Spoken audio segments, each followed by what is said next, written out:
Welcome to Workshop 2. We're going to be focusing on player movement.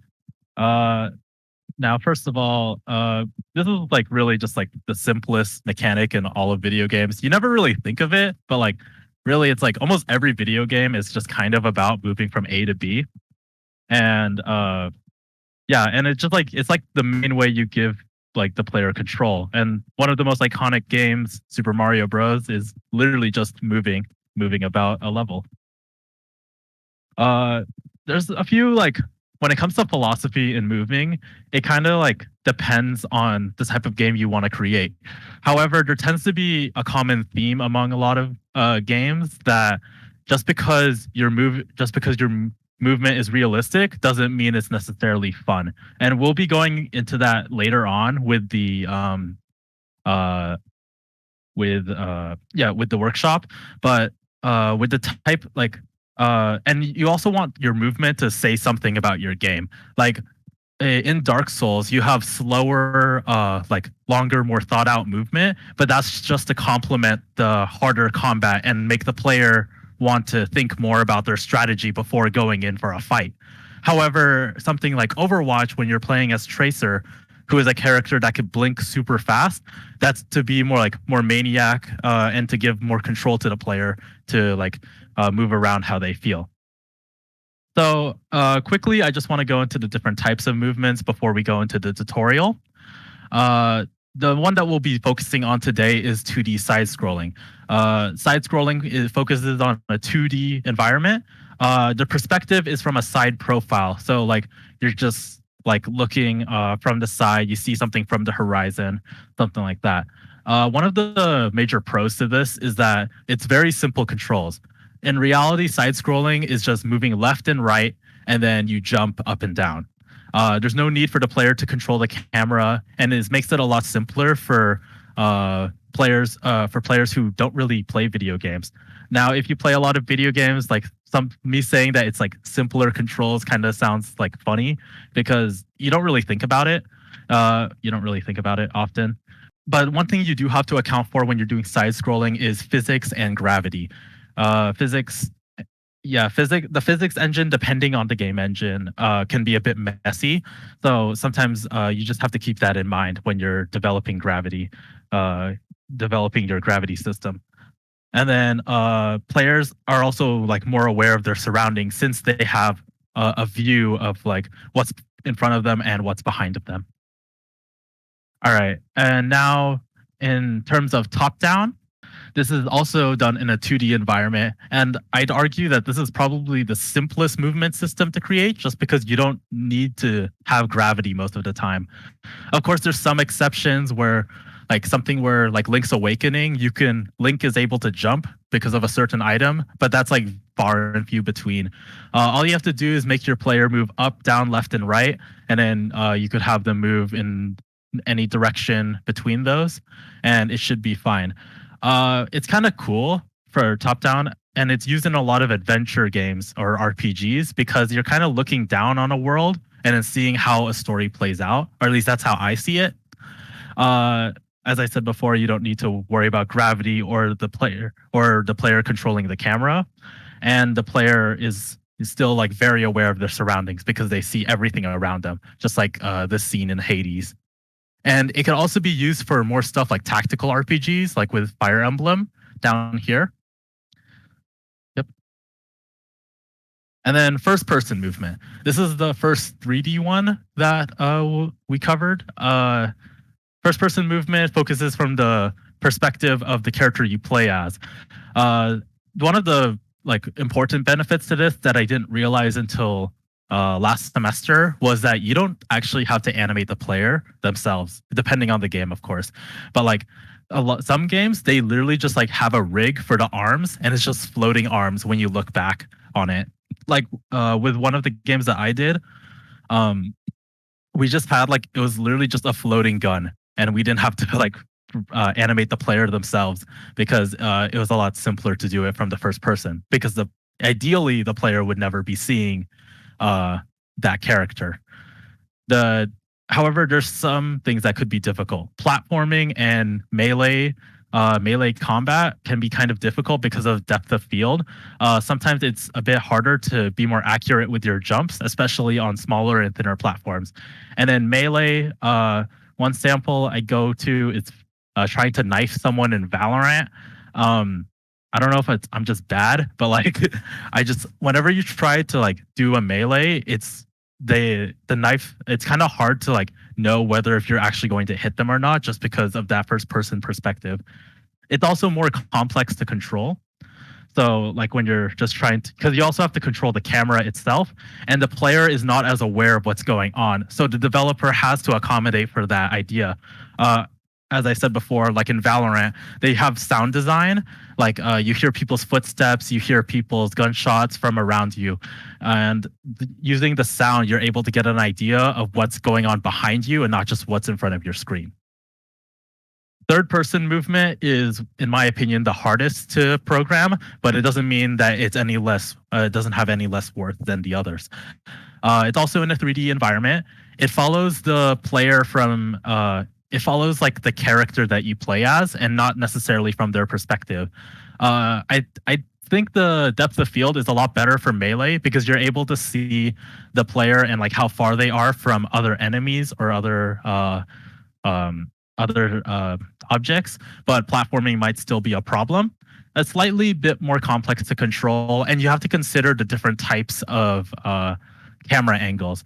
In God of War, right up here, you see how Kratos is a lot closer up to the camera, especially when he's in combat. However, something like Spider-Man, he's a lot more zoomed out, he's a lot more smaller on the screen, and the focus is more on the movement as he's going about the city.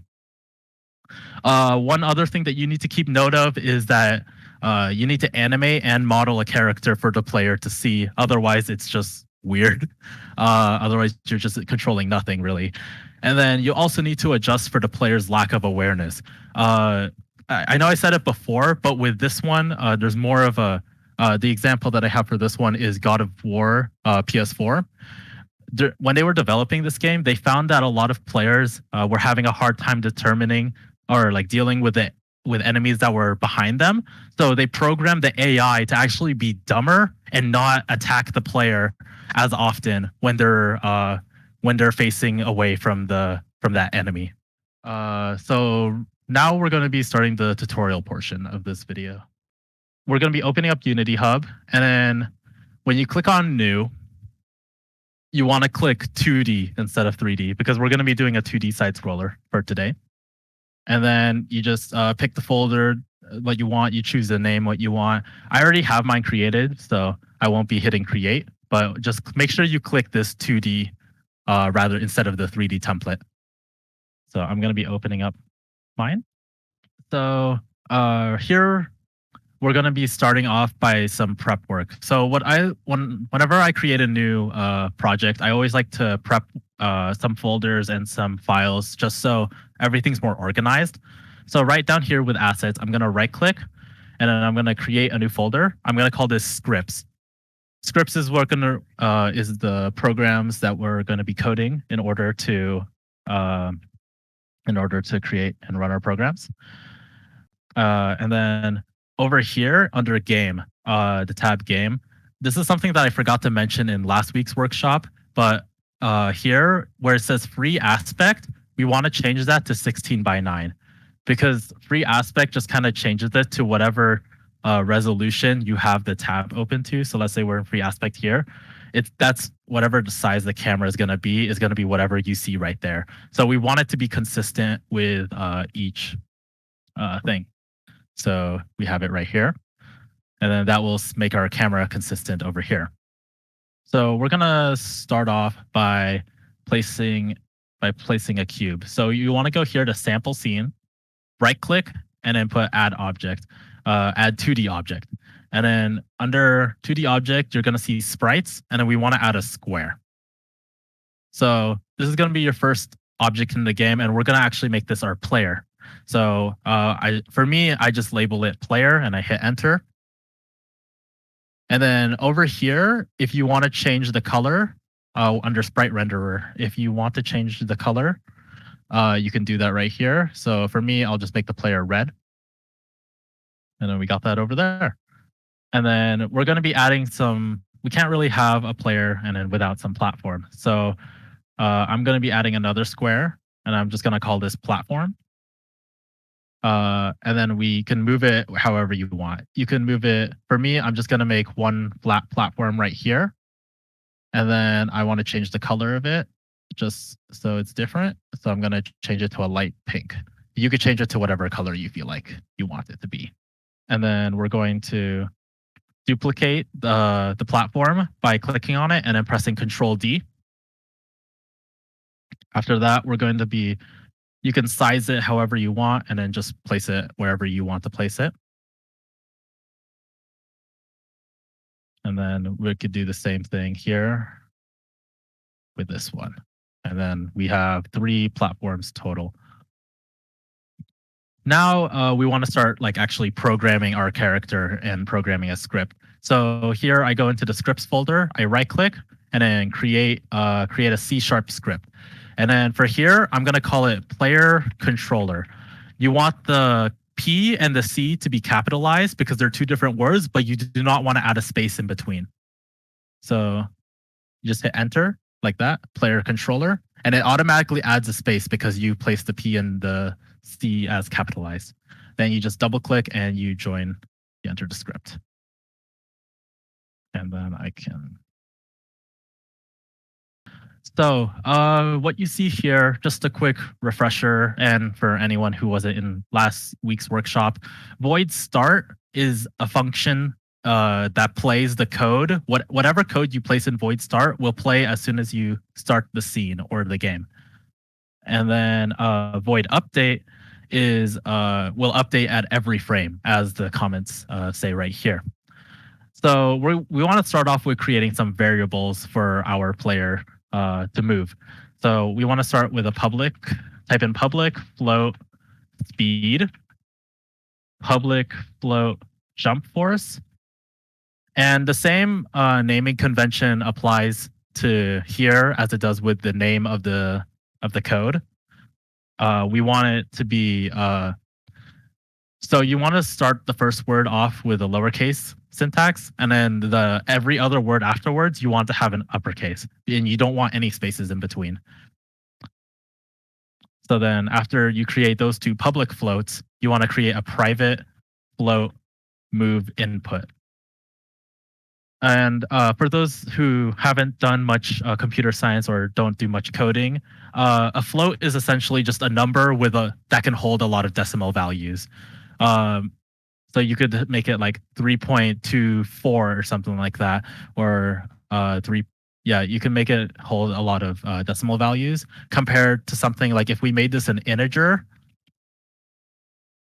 that can only be whole numbers. So we use a float to allow us to use the decimals as well. And then we also want to create a private rigid body. 2D. Private rigid body 2D. And then we call that variable RB. So once we do that, we want to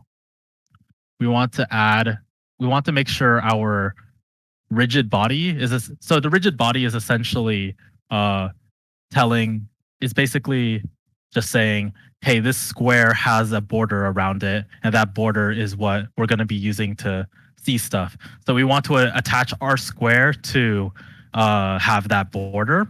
So we're going to type in RB, which is our rigid body, equals to get component, and then we type in rigid body 2D, and then we put 2 parentheses and then a semicolon. Whenever you're coding in C#, you always want to end with a semicolon because that tells the computer that line of code is over. Here in void update, we're going to be placing down move input equals input.get axis parentheses quotation marks horizontal. So basically input.getAxis is Unity has built-in pieces of code that already attached to the keyboard, and depending on your input, like if you put in W or D, if you put in A, let's say when we're on the horizontal axis, that will be considered a -1. If we put in a D, which will move us to the right, that will be considered a +1. So it's essentially just telling uh, the computer like what direction we're going depending on the axis. So we want to specify that it's on a horizontal axis because we're just only going left and right for right now. And then we're going to be doing RB, the rigid body velocity is equal to new vector2 parentheses move input times we use times with an asterisk the speed and then comma RB velocity dot y. So this is essentially telling the computer that whenever we press A or D, we want it to move our square, which is the player, left or right. That's all it's saying here.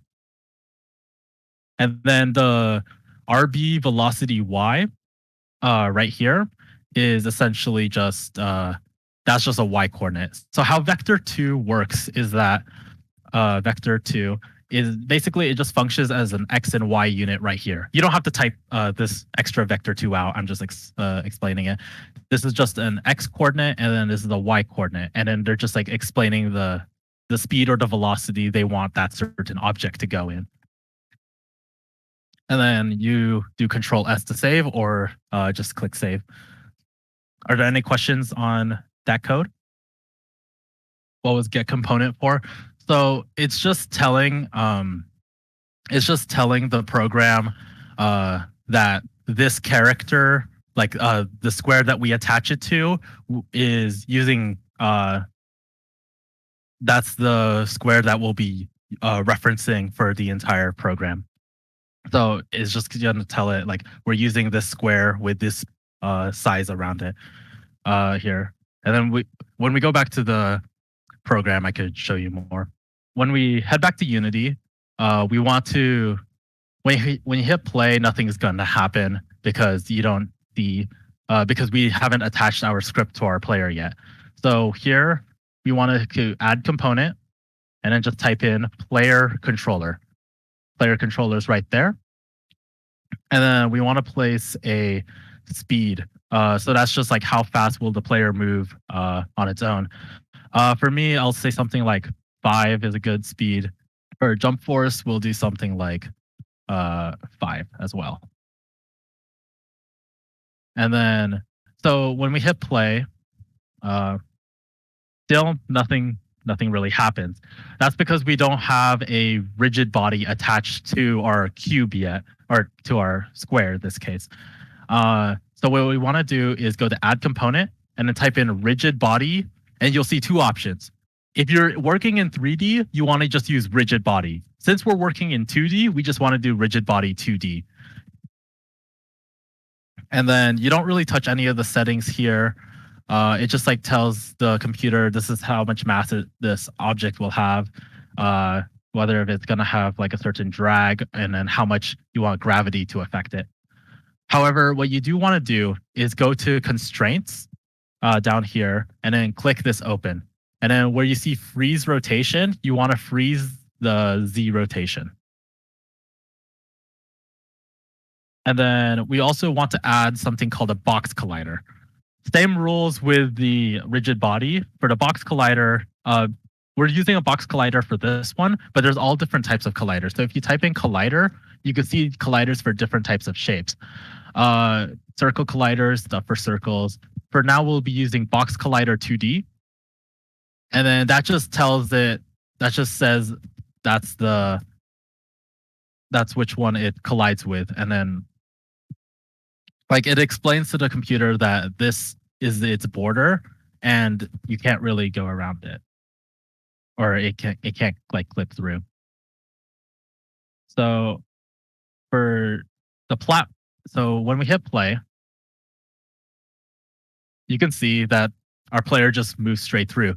That's because we don't have a That's because we haven't given these platforms any form of rigid body or a form of collider. So all we want to do here is just give each platform a 2D collider. And then you could just go here, click on each platform and just click 2D collider. And then once you hit play, you're able to move your character left and right. So yeah, that's like the extreme basics of getting your character to move left and right on a side-scrolling platform. Now, of course, we don't just want it to be like that. We want to do something more with it. All right. So once we have those ready, uh, we want to know how to basically flip the character because when you're doing in 2D, you're going to be animating with sprites, and if you want to be more cost efficient in your sprite creation, then you probably want it to be you probably want it to, instead of creating a whole new set of sprites for the other end, for going left and going right, you probably just want to flip it around. So what we can do, so first of all, we want to see that we indicate it. Right now, it's just a red square. We can't really see anything. Yeah. So right here, we're just going to be adding a sprite and then adding a square. We're just going to call this, so you could just call it a square. And then we're going to be shrinking it down a bit and then placing it like around here on the right side of the square, or right side of our player. And then you want to move this square onto the player so it creates an object where the player is in charge of the square. And then when you hit play, you're going to see that when you go left and right, the square on the right, the small square on the right stays about the same. It doesn't move at all. And that's because we haven't flipped it yet. So we wanted that when it's going left, the square will go onto the left side and start going left. But if it's going right, we want it to go back to the right side and start going left. Or right, sorry. So how we're going to accomplish this is we're going to go back into our code and then type in private bool facing right. And then we're going to set that equal to true. So a bool is a boolean. Is either this value can either be true or false. And then down here, instead of void update, we're going to do enter 2 more times. And then we're going to create void flip, add 2 parentheses, and then press enter right here. We're going to start typing facing right is not equal to face, or wait, sorry, is equal to not facing right. So whenever you add an exclamation point of something, it means the opposite of. So since facing right is considered true, the exclamation point of facing right is considered false. And then we're going to be adding here vector 3 and then scalar. So basically how we're going to be doing this is we're going to be inverting our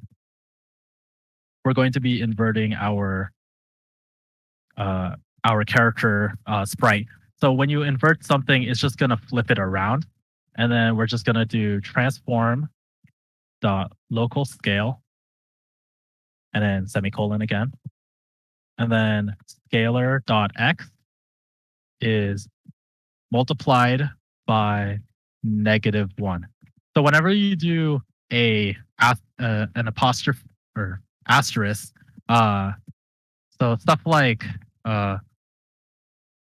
equal sign, minus equal sign, asterisk equal sign, or the slash equal sign, that means this value, like let's say we're doing scalar plus 1, where it's going to be this value right here plus that value. So scalar plus 1, or in this case, it will be scalar times -1. So we're essentially just flipping, we're just going to flip the scale to make it something that would work for this. And then we're going to do transform dot local scale is equal to scalar. And then we do semicolon right there. So instead of placing this on void update, we're going to be making a new thing called void fixed update. So fixed update is it's based on the computer's own internal timer instead of updating every frame. So we're going to be doing it here just so it's easy, just so we don't have to do it by frame. And then you want to do if we're going to be doing an if statement. If parentheses facing right is equal to false, and when you do you want to do two of the and signs, and then move input is greater than 0. So how an if statement works, for those who aren't familiar, it will play an if statement will play the code that's inside of that if statement if all of these conditions are true. So if facing right is considered false, and if you're moving to the right, or yeah, then you will flip around. So it's just saying, like, if your sprite is not facing the right direction and you're moving another direction, you're going to flip. So we're going to type in flip and the two parentheses and then semicolon. And then we're going to do else. And then, oh, shit. Else if, and then we're going to be doing facing right is equal to true, and move input is less than 0. We're going to flip it as well. So this is just to check if they're facing both left and right. So remember to save the program. And then once we go back into Unity, it's going to compile all of the scripts together again. And then once we hit play, when you move left or right, you find out that this is going to be flipping accordingly. And then you could also increase the speed if you'd like. So I like my characters moving slightly faster. So you can move it like that, and then he'll be moving faster. Another note that I forgot to mention earlier, if you notice, like, the character, it slows down a bit, like when you first press the button, and then it moves up a bit faster. So if you want it to be like very snappy and very responsive, you can right here where the move input is, you could change move input get access. You could add raw to that. Move input get access raw. And then what that does in here, I don't know if the stream will show it, but like you essentially just like turn around a lot faster, and it's a lot more like snappier, and it has a faster feel to it. And it's really like personal preference if you want to have like that snappier feel. But yeah, it's up to you whether if you want to have like the slower turns or that. Now we have our character moving left and right. But for now, if we want to get the full array of basic movement, we want to, of course, have our character be able to jump. So we're going to start off by creating something called an empty. So right here on the hierarchy, we're going to go to create empty, and then we're going to call this ground check. And then over here in the inspector of our ground check, you want to make it seeable just so it's easier for us to see. And then for me, I'm going to click this red bar. Usually you want to click one of the bars just so it's easier for you to see. And then we want to move it over to about the bottom of our character. So if we move our player over to 0, 0, we want the ground check to be right underneath the player. So we just move it down to there. You can zoom in to make it more precise, but we have it right there. And then we move the ground check as a child of the player. Oh, wait, shoot. Sorry. All right, cool. And then now we're going to be moving on to see what else do I need to add. Uh, all right. So we're going to be adding this to our script. Here in the script, we're gonna want to create. We're gonna want to make a lot of variables. So private bool is grounded is going to be checking if it's on the ground. So that's what our ground check is for. But we need to make sure that it knows our ground check is the reason why it's on the ground. So we're going to do a public transform ground check. And then we're going to do a public float check radius. And then we're going to create a public layer mask called what is ground. And then we're going to create a bool called jump request. Yeah, just create those 5 variables right there. I know it's a lot, so I'll give you a little bit. All right, so now we're gonna go down to the fixed update. We're gonna create 2 rows on top or some more space on the top, and we're just gonna be typing it from here. So we're gonna make our grounded. Oh wait. Oh wait, no, we're chilling. All right. We're grounded is grounded. We're gonna set it equal to physics 2D dot overlap circle. And then in parentheses, we're going to type in ground check dot position, comma, check radius, comma, what is ground? And then we're going to put a semicolon right there. So basically what this does is that it makes a radius around our ground check that we created in Unity. And then it's going to check if we're touching the ground. And then after that, we're going to do if jump request is true, and we don't need to put equal to true like we have down here. I just did that as an example that you could do it like that. But since jump request is the Boolean and you could just say it's true, you just have to keep it like that. And then add there, you type in rb dot velocity equal to vector 2 dot up. And then times the jump force that we created earlier up here. And then you want to make jump request equal to false. So now we're going to go into the update function. And then underneath here, we're going to do if is grounded is equal to true. And when it, or yeah, we could just do if is grounded. We do extra, oh wait. Sorry. I'm going out of order. So we do if input dot get button down parentheses quotation marks jump, and then we do and extra jumps is greater than 0. Extra jumps yet? No, I don't have extra jumps yet. Okay, we don't need the extra jumps and greater than 0 at the moment.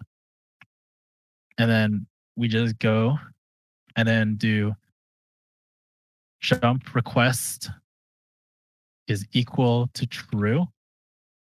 And then we do, yep. And then here we go. Else if input dot get key down get button down equal to jump, and is grounded is equal to true. We're going to create rb dot velocity is equal to vector 2 dot up times jump force.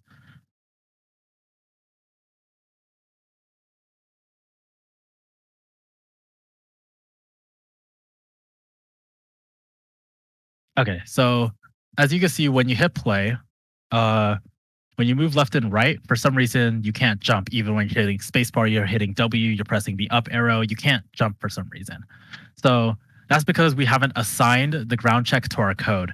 So we want to go to the player, and then where you see here, where it says ground check on the hierarchy, you want to grab the ground check and then move it over to where it says ground check over here, where it says none parentheses transform. You want to place the ground check in there. And then you want to make the check radius something like 0.25. And then after that, you see this part where it says what is ground. So in Unity, you have different parts called layers, and you're essentially just like grouping certain things together. And so we want to determine that this platform is under the group called ground. So when you click on the platform, you want to click here where it says layer, where it says layer default. Click on default, you click add layer, and then just type in ground. Usually I do on layer 6, ground. And then you click on the platform again, and then you give it number 6 ground. And then you do that with the other 2 platforms.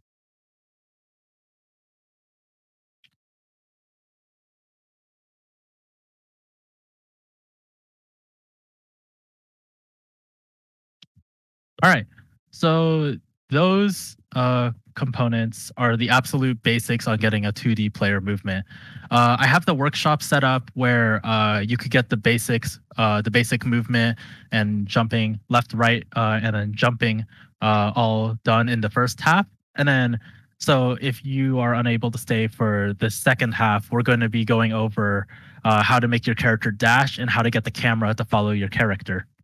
Uh, so yeah, and then we'll also be recording all of this, and then we'll be placing it up. So I'm gonna continue on, and we're gonna be working on uh the other half. So just know that what we have right now is already pretty good in terms of getting the player uh to move around in a 2D environment. All right. So we want to add, if you're playing a game, you tend to want to add extra jumps. Uh you want to make your character jump you want to make him character jump twice, jump 3 times. Right now I think it jumps twice, but for here you may have seen me accidentally type it earlier, but we're going to be adding extra jumps to our game. So private integer is the whole number, extra jumps, and then semicolon. Cool. All right. See you, Patrick. I think you left. All right. Um, private. And then we're going to be doing public int extra jumps of value. So the reason why we're making these two separate is because internally, like when the code is running, this is the extra jumps, how much extra jumps you have left. The extra jumps value is how much extra jumps you want to have when you're first starting out jumping. And then once we get that ready, we're going to be moving down over to here to our update. So in the if statement, we're going to be placing an and right after the jump. We're do extra jumps is greater than 0. And we're going to be saving that. And then we're also going to be placing an additional thing after the true in the if else statement. And extra jumps is equal to 0. After we do that, we want to, of course, reset the amount of jumps that we have if we touch the ground. So right above this jump, this whole jump if else statement, we're going to do if is grounded, and then place in extra jumps is equal to extra jumps value, and then semicolon. So this is just basically stating as soon as we add in the extra jumps, you want to have more jumps over there. Cool. So we head back to our code, let everything compile, and then we hit run. So here we have, oh wait, okay. My bad. I made a mistake. Forgot to add in our extra jumps over here. Okay, how did I jump earlier? All right. With the with the player, you want to first of all make your what is ground, make it ground. Oh, that's why. Okay, make it ground, and then with your extra jumps value, let's say we want to have 3 jumps. So you put in 2 because you want 2 extra jumps after your initial jump. So then you go down to here, you hit play, and then you jump 1, 2, 3. Okay. So yeah, we might have a few extra jumps. Uh, you end up jumping infinitely if you want. That's how the program wants to be. Let me wait. Let me debug something. Apologize. Oh, right. Okay, we forgot one of the most important parts of it. You want to subtract your extra jumps. So when you go back to the code, um, right here in the if statement where jump and extra jumps is greater than 0, you want to go extra jumps and then subtract it by 1. So instead of typing extra jumps -1, you could just put 2 minus signs and a semicolon, and that's the same thing as saying -1. So we should be able to save that, and then we'll head over to here, and then here we can have 1, 2, 3, and you can't jump any further. So sometimes I think some of you may have noticed this. Uh, if you move over here and then jump and then move like here, you might get stuck around here. So we want to avoid getting stuck on the side of a wall because that's not fun, especially when you're playing games. So right here in assets, we're going to right click and then create, and then we're going to create a I think physics. What did I call it? Oh yeah, 2D a 2D physics material, and we're going to call this frictionless. And essentially, where it says here, the friction 0.04, we just want to convert that to 0 up on the top right corner. And then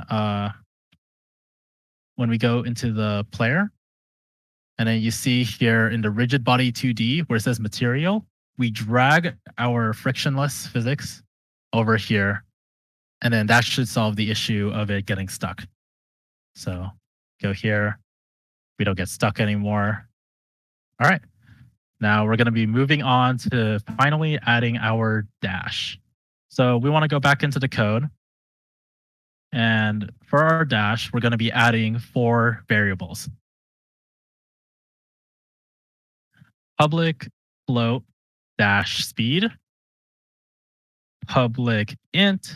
Oh wait, no, sorry. Public float start dash time, and then private float dash time, and then private int direction. Once we have done all of that, now we want to scroll down over to the update function.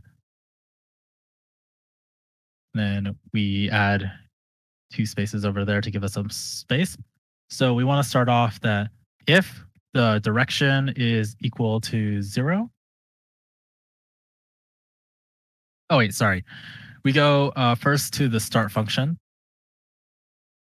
And then we want to make uh, dash dash time is equal to start dash time. And then place a semicolon over there. Over here in the void update, we're going to be placing, as I said before, we have the direction equals 0. And then we're going to do if input dot get key down is the left shift. So we're going to do key code dot left shift. Make sure that the L and the S in the shift are capitalized. And then if transform.localScale.x is equal to -1. We're going to make the direction equal to 1. And then else if transform.localScale.x is equal to 1, and then direction is equal to 2.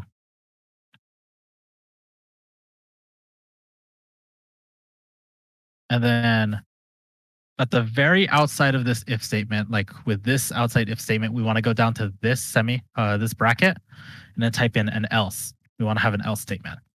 Else if dash time is less than or greater to 0, we want to have the direction be equal to 0, and then dash time is equal to start dash time, and then d is equal to vector 2.0. And then when we want to have an else statement, dash time minus time dot delta time. So time dot delta time is basically just calculating like a frame per second, or no, like the amount of time you have left. So it's just going to be subtracting the amount of time from the dash time. And then we're going to have if direction is equal to 1, we're going to have rigid body dot velocity is equal to vector 2 dot left times your dash speed that we created earlier. Else if direction equals 2, we want to have the RB dot velocity is equal to vector 2 dot right times the dash speed. All right, I know that was a lot of code, so I'm going to create here comment dash speed or dash, and then from here you can just copy it from there. So for when we go back to our code, when we go back to Unity, we're going to see some more variables pop up. So for dash speed, let's say I want to set it to 20. And then the dash start time, I want to set it to 0.025. And then here, or actually 0.01. And then when we hit play, go here, and then you don't really see it that much, so we go to 0.25 as our start dash time. And then when you hit shift, it should be like a small dash. And then to make it more obvious, change the dash speed to increase it. And then whenever you press left shift, you should be dashing and zooming around the map.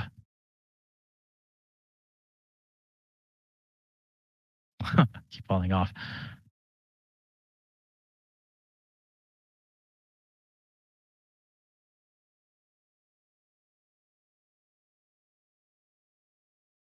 And then, so the final thing we want to add here is if we want to add, so let's say we have here in the Unity scene, let's say we have some more platforms. We want to make another platform right here, scale it over here, and then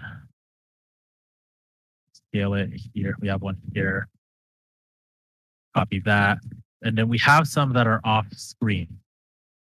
We want our camera to essentially just follow the player to go to other screens, just so it, or to follow the player around.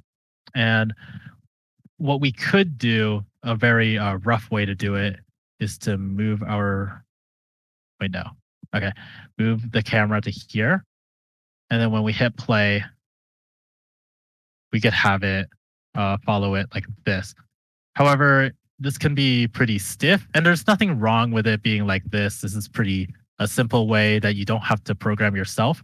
But if something goes wrong in the physics or something goes wrong with the player, it's not really that fluid. We want to have the camera be, more fluid in how we move it. So we're going to be creating a new script called camera controller. So go to your scripts, create a new script called camera controller. Once you have that, we're going to double click on the script. I'm going to start the programming. So here we have public transform target.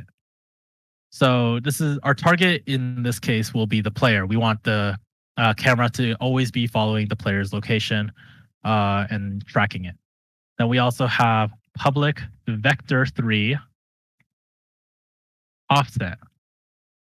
I'll be explaining what this goes into later on. We don't really need the void start. Instead, we're going to be adding something else. Range. Put in the two. Are these soft brackets? I don't know what they're called. Like the little indent things. Range parentheses 1, 10. And then we're going to be adding public float right underneath that. You just need one indentation underneath that. Public float smooth factor. So we're not going to type in any code yet. I just want to show you guys what this does. So let's go back to our Unity. And then we want to attach the camera controller to the script. So we could just go here, drag this camera controller over to where it says main camera. Click on main camera, and we see our scripts right here. So here under target and where it says none transform, we want to click on our player and then drag him over and then move him over to there. Player transform. So then you have it right there.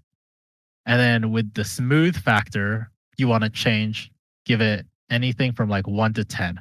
And then once you do that, you're able to we created a slider for you to adjust really easily, and you don't have to go back into your code.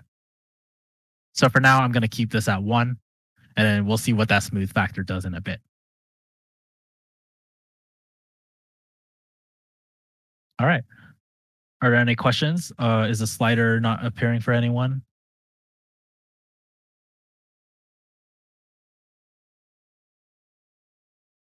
All right, we're good to go. So here we're going to create a private void fixed update. Add in our parentheses, add in the brackets, and then we're going to leave that be for now. Then we're going to create another method called void follow. Add in the parentheses and then add in your brackets. And the parentheses and add in your brackets. And then we're going to do vector3 target position is equal to target dot position plus, oh wait, I spelled target wrong. Sorry. Offset. Add in a semicolon. Then we're going to do a new vector3 called smooth position is equal to vector3 dot lerp. And then we're going to do parentheses transform dot position dot target position dot smooth factor times time dot delta time parentheses semicolon. So essentially lerp, that's kind of funny. Lerp essentially just, instead of having it more jagged movements, it kind of just like lets the computer automate it and like smooth out the movement of the camera. So that just lets us have that smoother camera movement.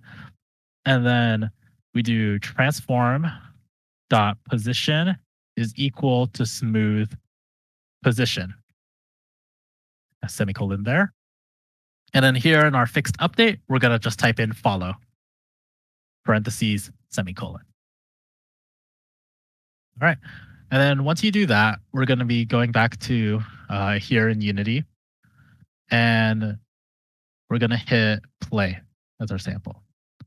And you can see here, now the camera, you can see here, or, okay.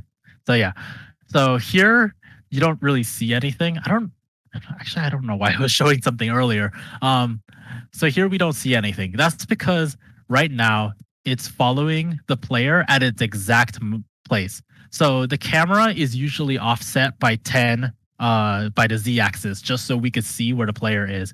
But instead, it's following the player to the exact z-axis as well, which is why we have here the offset. The offset, we want to place -10 in order for it to stay at the same z-axis as it was before, because our camera was originally at -10.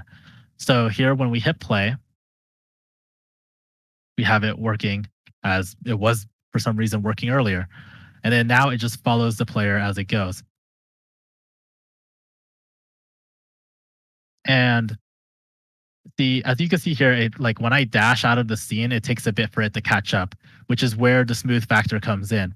You could increase the smooth factor, I'd say maybe around 3 for me, but just to see what it's like when we go all the way to 10, you hit play. It's like how it was before, except with a little bit of a delay. So it's not exactly how it was before, but it's pretty close. But so for me, I'd like to have a little bit of that delay. So I want to go for something like 5 or 4. Hit play. And it's just a lot smoother to have around. And then when you fall down, it follows with you, right there.